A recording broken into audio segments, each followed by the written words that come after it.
So, Steve Maclin and Impact Wrestling, of course. Last week, Steve Maclin, the former WWE Superstar known as Steve Cutler, made his Impact Wrestling debut on the episode of Impact Wrestling on Access TV. Now, this wasn't an in-person debut. This was a vignette that was shown, and it kind of continued what Steve Maclin had been doing or promoting on social media anyway, but it confirmed, which was what I think was one of the worst-kept secrets, shall we say, in professional wrestling, that Steve Maclin was probably going to be headed to Impact Wrestling. We've done videos on the channel talking about the possibility of Steve Maclin going to Impact Wrestling in the future, and it was revealed to be accurate. Now, we have some more details when it comes to Steve Maclin and his Impact Wrestling contract, when Impact Wrestling reached out to him, his goals and what he wants to achieve in Impact Wrestling, all of this kind of stuff that I did really want to break down into. Now, during an appearance on Tommy Dreamer's House of Hardcore podcast, the ECW legend Dreamer explained how he immediately admired Steve Maclin's optimistic, unassuming nature the first time he had met him. He also noted that after they met each other, Dreamer knew that he wanted to take care of Maclin. This is what Dreamer had to say, quotes, "I had never met you, I don't think, before any of this. You came to Impact, like you said, just to get away. We were talking, two Northeast guys. We're talking football. Never once did you come across like, I'm here because I want to get a job here. You just wanted to be around the boys, be around a different system. And I'll never forget, we were just sitting there talking. It was the first time I'm meeting you, and then it was just like, all right, so when's your release up? All that stuff. And you were leaving, and I was like, you'll be okay, man. You'll be all right. You're like, yep, I know, man. And right then and there, I was like, I like this guy. I like this guy a lot. I was like, don't worry, man. I'll take care of you just like that. Now, Dreamer then described how Scott D'Amore, the executive vice president of Impact Wrestling, asked the veteran what he thought about Macklin. Dreamer recalled how he told D'Amore that he'd never really seen Macklin wrestle, but he liked him as a person and knew that he'd be driven to succeed in the wake of his release. Macklin then described how this whole Impact Wrestling situation came around. He described how D'Lo Brown, a member of the Impact Wrestling commentary team and an influential player backstage for Impact Wrestling, recruited him to the company. And before he was technically allowed to do so, due to his 90-day non-compete clause, in Steve Macklin's word, Brown offered him a contract before he was free to sign elsewhere, though he didn't put pen to paper until he was legally free, which I think is interesting because this is obviously how Impact Wrestling is doing business when it comes to these recently released WWE talent. So we'll touch on that in a second. This is what Macklin had to say, quote, "So what's funny is D'Lo kept in contact with me when I came there because he's like, when's your date? I was like, it's May 5th. So my release date's then. He called me on the 4th and he said, hey, you want to offer you a contract. So it was the day before. So technically I didn't sign it until after, but it was just one of those things like I technically did not have a job. I'm happy to because I even got an email from D'Lo saying, welcome home.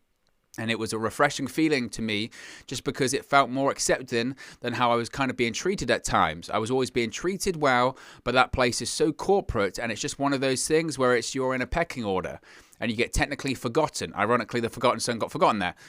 It was just one of those moments where it felt so cool and I was like, all right, let's effing go. Finally, Macklin shared his excitement about his return to wrestling outside of WWE and how he can now continue to grow away from the promotion's corporate structure he criticized earlier on in the interview. He said, quote, all I want to do is work.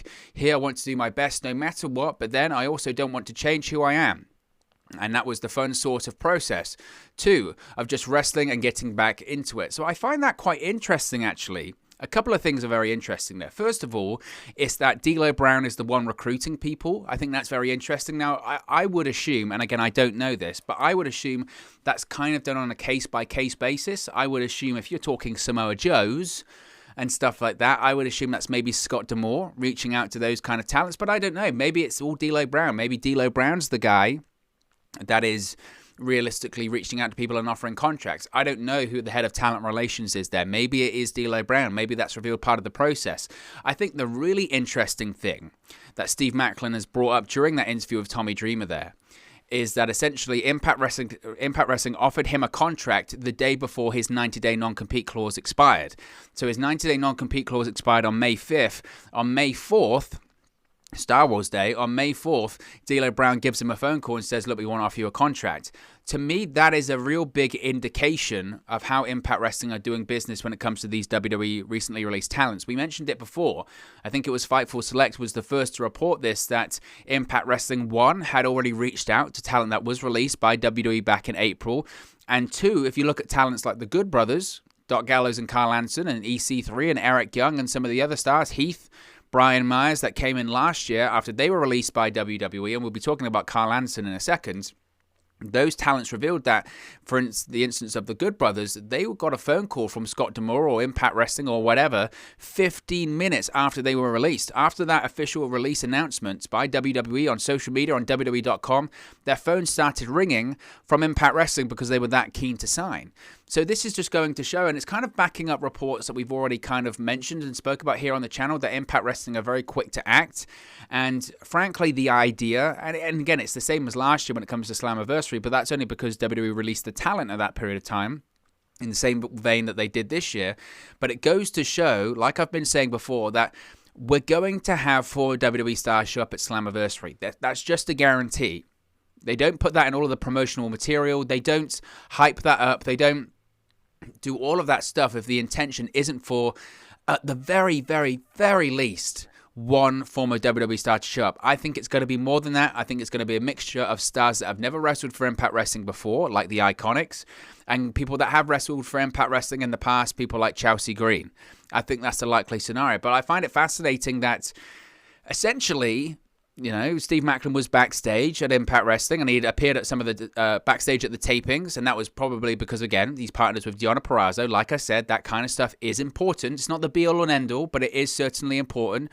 Keep that in mind when it comes to Chelsea Green, because that might imply that Chelsea Green's already been backstage at an Impact Wrestling television taping with Matt Cardona, and then that possibly leads to talks with Scott D'Amore or D'Lo Brown or whoever.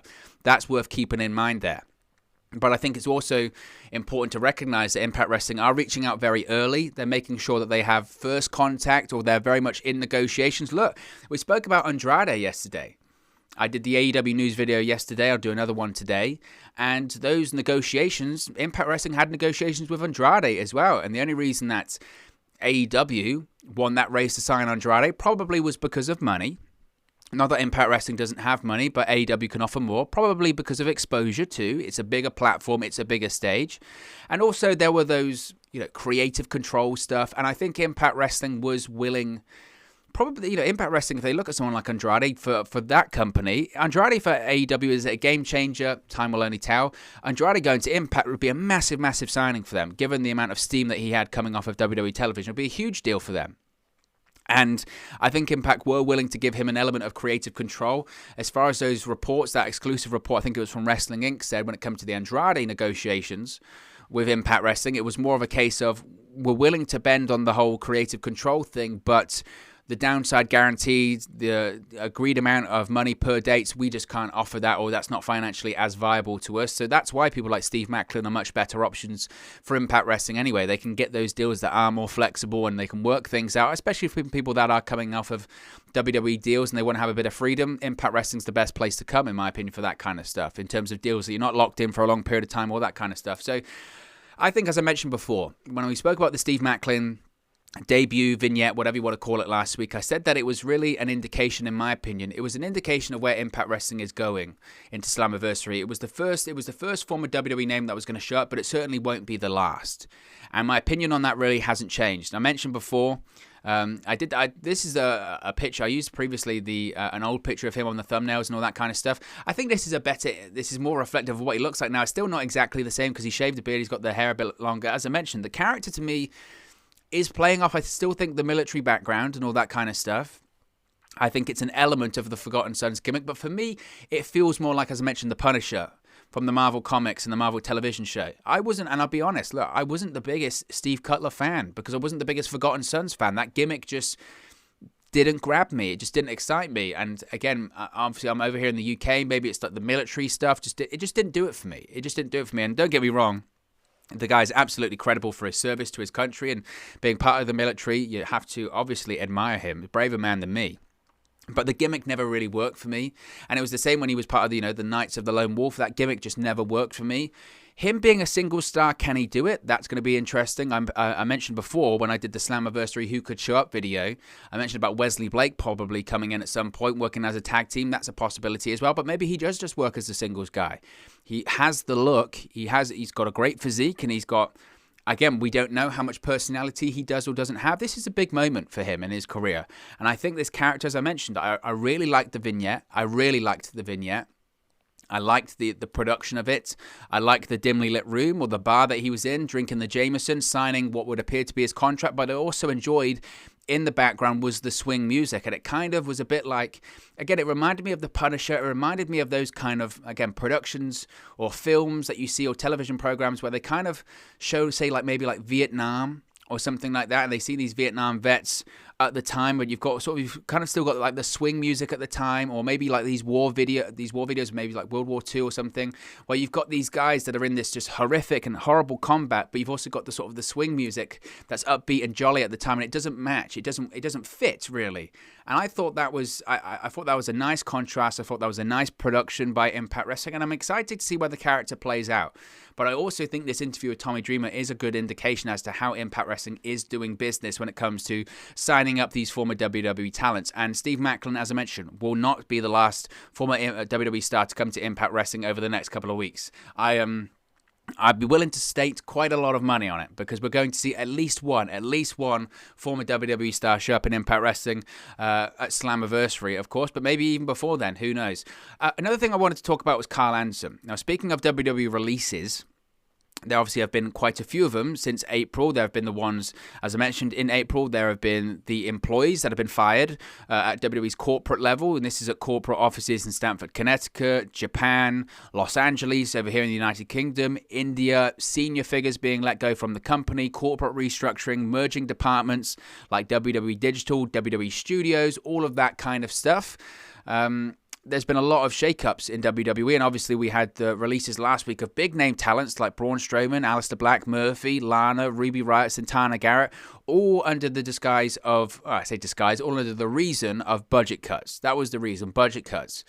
Now, on June 2nd, WWE released talent from the company for the third straight month. WWE has cited budget cuts as the reason for releasing talents over the past 14 months, because you have to remember this goes back all the way to April of 2020, when you had all of those talents that was released by WWE back then, which facilitated people like the Good Brothers heading to Impact Wrestling.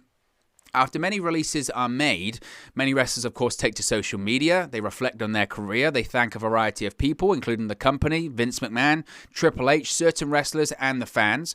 Well, Karl Anderson gave some very interesting comments about this. He mentioned this on his Talking Shop podcast, and he has some advice for those wrestlers who are giving out thanks after being released by WWE. He said, quote, "We know what it's like to get canned by WWE. Here's the advice I would say. Enough of the thank you tweets. Give me an effing break. When you get canned, let it go. How about the hashtag F off? I don't think less than 24 hours after being fired, take a second to take a breather, take it easy with the thank you BS within 24 hours, breathe it in, take it all in for just 1 second, put together a plan of attack before you start thanking all these MFers that fired you, because people give Jim Ross a lot of heat, but I have a lot of respect for Jim Ross, because when he got canned, he said, quote, there's a reason why WWE decided not to do business with these individuals anymore. It's as true as it can get, and thank God we made the most money we've ever made in our lives this past year, and that's after WWE. So look, there's lots of ways to look at this. I think people have seen the headlines of this when he says enough of the thank you tweets, and people have given Karl Anderson some heat about that. I think that partially that's justified. I do. I think that, and look, I've been critical. I was critical of Aleister Black in the streams that he was doing when I said that Aleister Black was talking about, Bruce Pritchard was a big fan of me, and Vince McMahon was a big fan of me. Vince McMahon loved my creativity, and Bruce Pritchard used to fight for me in creative meetings and all that kind of stuff. Well, in reality, if that is factually accurate, you wouldn't have been fired. You would still be with the company. At the end of the day, if Vince McMahon is a big fan of you, if Vince McMahon likes what you do, if Vince McMahon likes your character, and plain sailing, if Vince McMahon thinks that you can make him money, he will keep you. That's as simple as it is. So those kind of comments from Aleister Black, I just don't buy. Because if Vince McMahon was a big fan, if Bruce Pritchard was a big fan, he would still be with the company. That's how it works, right? That's how the company works. That's how WWE has ever worked. Some people in WWE that are let go do have this kind of Stockholm Syndrome or Jedi mind trick where they leave the company and they're like, oh, I'm just so thankful. I'm so thankful. And I get it. People are thankful for the opportunity. Some people go to WWE. They're known on a national level or even a global level because of their time with WWE. And they recognize that and they say thank you for the opportunity. I don't have a problem with that at all. And I think Karl Anderson saying that they shouldn't be saying that, I sort of say, well, actually, that's not fair. Because a lot of the times, WWE, when they hire these people, they do give them an opportunity. And some names were just on the indie scene, like maybe like an Aleister Black. He was maybe known on the independent scene, but certainly not on the level that he is now. That's because of his career in WWE. So obviously he would be thankful for that. And obviously he made good money. Not everyone's in the position of a Karl Anderson. Karl Anderson was well known before he went to WWE. He was well known because he was well known in New Japan. He was the leader of the Bullet Club after Finn Balor left. You know, he was well known. So it's not a case of Karl Anderson went to WWE and then became this global star. He was well known anyway. So I think his perspective is slightly skewed on this one. And frankly, you know, what's the issue in terms of not wanting to burn a bridge? Maybe they want to go back to WWE back in the day because they, or you know, in the future, because they know that's where you make good money. You make good money in WWE. Now, Karl Anderson is saying, well, I had my best year when I left WWE, but again, I think his perspective on this is skewed. If you look at someone like Santana Garrett, is she going to have her best year now that she's left WWE? I didn't know about that. Karl Anderson's different. He signed a massive contract before he got released. A massive contract before he got released. Partially, maybe that's why he got released in the first place, because again, a bit like Braun Strowman, they couldn't financially justify that contract anymore. So again, when he's saying, well, I made more money now than I left WWE, but that's because you're Karl Anderson. That's because you're the Good Brothers. That's because you were a big name anyway. So I think his comments there are slightly skewed. Now, again, I know some people say, well, you know, why do you have to be so professional and nice to WWE once you left? Because you're going to get brought back anyway. I've seen some people say, look, the Ultimate Warrior and Brian Kendrick and Jeff Jarrett and all these kind of other people, Sable, they sued WWE. They said terrible things about WWE and eventually they all get brought back. But again, look at that in context, because on paper you go, see, got you there. Look at it in context. Look at those names, the Ultimate Warrior. Look at names like Sable. Look at names like Jeff Jarrett. Took Jeff Jarrett, I mean, how many years to come back? We're talking, 99 to 2018? We're talking nearly 19 years, 20 years? You know, we're talking a significant amount of time there. And maybe these people like Aleister Black goes, you know what, I would rather if I go back to WWE not have to wait 20 years before they allow me to come back. Or when it comes to the Ultimate Warrior, the Ultimate Warrior was the Ultimate Warrior. And he didn't come back for a long time. He came back for the Hall of Fame. They would have taken him back earlier, probably because they could have made him a lot of money. But that's the Ultimate Warrior. And you put in there Sable. See, Sable, arguably, during that period of time, people kind of forget it at this point, but during that period of time where Sable was red hot, there was Stone Cold Steve Austin, and there was Sable. It wasn't that much different in terms of popularity. People laugh, but look at the ratings, look at the merchandise. They're different. They're out of context. People take these things and they look at them and they take them completely out of context. Now, I don't think any talent realistically should get fired from WWE and then start telling the company to F off and all that kind of stuff. You're backing yourself into a corner. If you feel that you were wronged, you can do what you want, ultimately. But I think that's bad advice from Karl Anderson. I think it's bad advice mixed with good advice. I think, you know, I think tweeting out thanks for the opportunity, it's the same vein that you would in any job, right? Any job, you would say, thank you for the opportunity. I really appreciate it. I'm going to move on. I don't agree with your decision, but that's being a professional. That's being a professional. That's being a good businessman. That's having, you know, a bit of pride in yourself. You know, when you get fired, is it really the best bit of advice to tell your owner, to tell your former employer to F off and all that kind of stuff? Because who knows what can happen in the future, especially in the world of pro wrestling, especially in an industry where it's who you know. And the idea of, oh, Vince McMahon, and they'll take you back if they can make you money, well, it depends on the person. They didn't for Jeff Jarrett for all of those years. They didn't for the Ultimate Warrior, and even he's the Ultimate Warrior. And they'll go, well, he went back eventually, but that was like 20 years. It took that long. And I don't think people like Braun Strowman's going to want to wait 20 years by the time he's 58 years old to come back to WWE. So I just don't think that's good advice. I don't think that's good advice. I think I don't have necessarily a problem with talent tweeting out thank you for the opportunity, because it was an opportunity and they did make money and they did build up a better name and they can make more money in pro wrestling because of the name they made in WWE. But I do agree with what he's saying and what Jim Ross has said when he said that, you know, if they wanted to keep you, they would keep you. I think that's factually accurate. I think there's a balance here. As I mentioned, when it comes to Aleister Black, I think Aleister Black coming out and saying Vince McMahon was a big fan of me, Bruce Pritchard fought for me, I think that's BS, because if they did, you would still be with the company. But as far as Aleister Black saying thanks for the opportunity, I don't have a problem with that. Again, that's just it's being respectful. That's being polite. That's being a good businessman, because you don't know what's going to happen in the future. And like they said, that's pro wrestling. That's how it works. Sometimes you get fired, go away, learn a new hold, come back, and then suddenly ask for way more money when they're desperate to have you back. That's how that kind of stuff works. Ask Drew McIntyre. You know, he didn't get released by WWE and start telling him to F off and all that kind of stuff. No, he went away, he improved, he got better, he came back, won the WWE Championship. That's how you do it. You don't be unprofessional like that. That's not good advice. But look, that's just my opinion. As always, guys, this is just one man's opinion. What are your thoughts on the Impact Wrestling news stories we've spoken about today? Steve Maclin and Karl Anderson. Let me know your thoughts in the comment section below. I'll do my best to respond and reply to all of your comments. Really enjoy interacting with you guys, talking about Impact Wrestling, AEW, WWE, New Japan Pro Wrestling, all things pro wrestling here on the channel.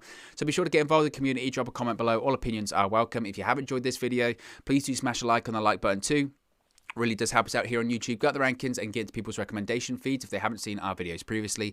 But most importantly, if you haven't already, please do subscribe to Wrestling News 365. You can do that by clicking the bottom right corner of the screen right now. Or if you wait a few seconds, there'll be a subscribe button at the end of this video along with another video for you to watch. Thank you very much for watching, listening, streaming, or have you come across this video today. And I'll speak to you again very, very soon. Hey guys, thank you for watching, listening, streaming, or however you come across this video today. Be sure to click on the video on the right there to watch our next video, or click the bottom there to subscribe, or the bottom right hand corner. Thank you very much, and I'll speak to you again very soon.